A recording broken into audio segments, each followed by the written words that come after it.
Hello, Sarah Klein here. I am the director of the Ashtanga Inspired Yoga School. And I'm Dr. Stacy Reuille-Dupont. I'm a somatic psychologist in clinical practice. We are, over the course of the next couple of weeks, in preparation for our continuing education course called the Integration of Yoga and Psychology that we will be offering, going to kind of get excited about that course and pop on these videos and give you a Yoga Sutra to ponder, which I will introduce to you. And then Stacy will talk about the psychology through the lens of modern psychology in regards to the sutra. So this first one that we are going to introduce is from the second chapter of the Yoga Sutras of Patanjali.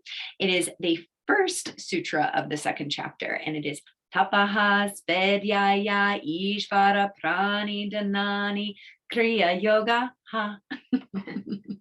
So what is all that about? Here in this sutra, it's definitely a big gun of the sutras, and it is telling us kriya means action.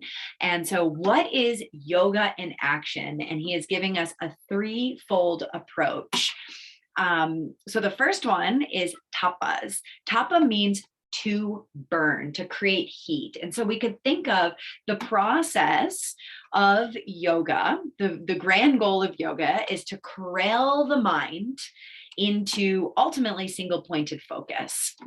And then the path continues beyond that. But whenever we try to bring our mind into single pointed focus, it creates heat. And this heat is the purification of the body. So the discipline of practice, of showing up, creates this purification of the mind and the body. To further, we could also think of how, in order to cultivate change, we must be willing to sit in the heat of discomfort that change cultivates. So I'll talk about the next two, but why don't you kind of tail on that? So when it comes to psychology and we're thinking about this idea of creating heat or the tapas, so we wouldn't necessarily use that word in the treatment room. However, what we are doing is we're challenging, we're confronting, depending on the style of psychology that you're coming from and the model and the theory that you're using, the interventions are things that aren't set to be comfortable. If my client is too comfortable in the treatment, they're not going anywhere. We've got to push up against the edges. In trauma treatment, we have this thing called the window of tolerance. I've got to push into those edges to be able to bring out the ability to self-regulate in harder and harder, more stressful situations. If we stay in this narrow window, we're tipping out all the time, unable to actually participate in life. When we get into those situations that are uncomfortable and they're difficult, that's where the pressure builds for me to actually make change.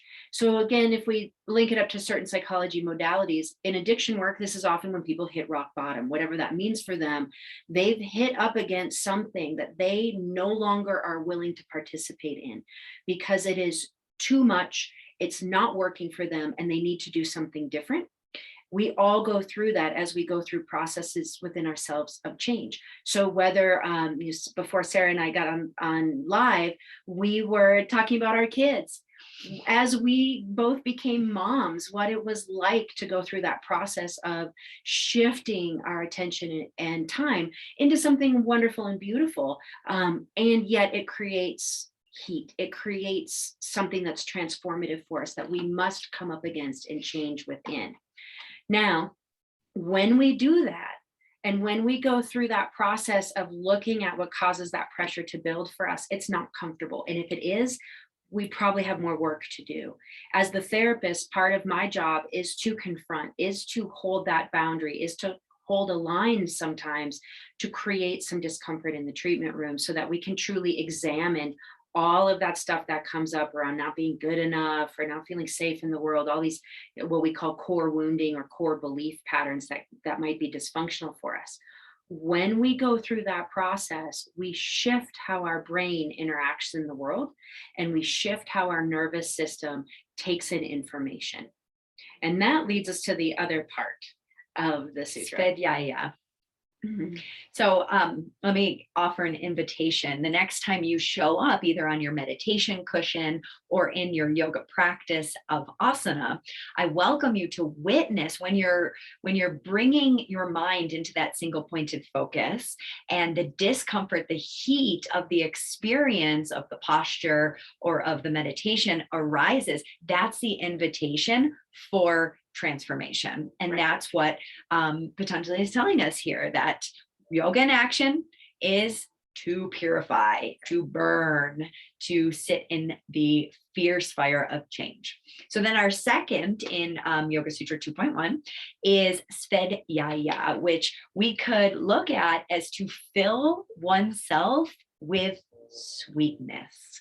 Now, this is thought of as self-awareness, self-study, self-understanding, as well as taking the time to do the work and study the texts, study the lives of the great ones, and really hold that container for ourselves of witness. Right. So in the psychology room, we have to practice. If you want to get better at something, you have to practice. So tapas brings in that idea of self-discipline. When it's not comfortable, sit down and meditate anyway. When you don't like that decision choice point that you're about to make, do it anyway. If you know it's going to get you where you want to go in the long run, you have to have that self-discipline. Then we have to do it. We have to practice. What we know from human learning theory is that humans learn off of seeing other people do things. We learn with role models. That's part of why psychology works, because we're actually in the treatment room practicing some of these things in relationship. It's rather uncomfortable when you make certain things overt that aren't overt in relationships out in the real world. And then we ask the people to take those out into their relationships in the real world and practice, come up against that discomfort. In doing that, we also need some sweetness. So it's not just filling my mind over and over with all this intellect and kind of going out in this egotistical way to get information and be really smart. It's distilling down those truths that get passed down. We can do this through story. You see this in cultures that are good at stories. You see it in wisdom teachings, these things that distill down and the essence of which comes in. We must study that over time in order for us to get the neurology and the nervous system awareness to find it out in the world. So if we are not going through the process of the change behaviors to get ourselves to where we want to go, all we end up doing is spinning in our own eddy. And we end up doing the same things over and over, wondering why it never changes and never gets different. And that's partly because we're not doing the work and we're not showing up consistently. Which then brings us to the next part. Ishvara-pranidhana. So ishvara is seen a lot in the sutras. It is a really big take home of what Patanjali is offering us here. And we're going to try to bring this down to a really tangible example. So a lot of us have heard the term namaste, the light within me honors and recognizes the light within you. And the grand goal of yoga is to experience, not to know, but to feel our oneness, our wholeness, even within our broken pieces, our connectivity to all beings. And so there's an image of Ishvara as the supreme guru or the supreme teacher that resides in all beings. And that little flicker of essence of light connects us. So we often look at this as surrender. And when we're talking about surrender, we can look at it as the active and the passive form of surrender. Now, the active form is when we are in a state of service and we are serving that image of Ishvara within all beings or within others. So that can help one to gain perspective of the self and also create that connectivity, which can be extremely filling and healing and transformative. And then the passive form of surrender would be cultivating a sense of trust, a knowing of, there is something holding me beyond myself. There's a bigger plan at play. And yeah. And in the psychology world, we have one word for that. We call it acceptance and radical acceptance if you're of the DBT model. What that really means is that I come and I show up to whatever's happening in the moment and I say, this is what it is. I don't judge it, good, bad, right, wrong, should not, have to, don't have to. I just show up and I just take it for what it is in that moment, whether I want it, like it, wish for it to happen. I just accept it to be here with me. As I show up from that place, which is a very difficult place. So a lot of people say, oh, acceptance, it's fine. Until you have to go through the process of truly 100% accepting something that you really don't want to, that you really don't like, it's very difficult. It's a very difficult process, and many people have not had it at that level. When you can truly just let go and surrender into the moment, it brings you to a different state of being. When you then can step back from that moment, like it or not, want it or not, good or bad, whatever your value system is that's judging it, you step away from that. And then you're able to show up in a different way. Many pieces of healing talk about service. So as we go through the process of deciding who do I want to become, often in many of our therapeutic treatments, we are asking someone to step outside of themselves and to serve humanity or the planet or pets or plants, whatever it is, in a way that allows them to get outside of their own mind. For many people who are in the middle of a depression, anxiety, trauma, the world gets really narrow and all they can see is their own issues right here. They can't handle what's going on in the grocery store an aisle over or even just down that road from them. They can't handle what's going on with family members. It's too much because everything is just tips their bucket over. When they go around that and go into service, it doesn't necessarily reduce the depression or the anxiety in the moment, but what it does is get them outside that head and start to think about other things beyond what's just happening for them. And that eventually does get them beyond what's going on in their immediate world to see that there's more possibility of being in the world and being able to connect at a deeper level. And when you do that, then you realize that there is something, whatever you want to call it. Some people just call it biology. Some people call it God. Some people call it the divine, the universe, whatever you want to call it. That there's something that connects us all and that we get what each other is going through. So every other mammal we share pieces of our brain with. And when we have those connections, those mirror neurons in our brain light up, and then we feel into a different place with that other creature.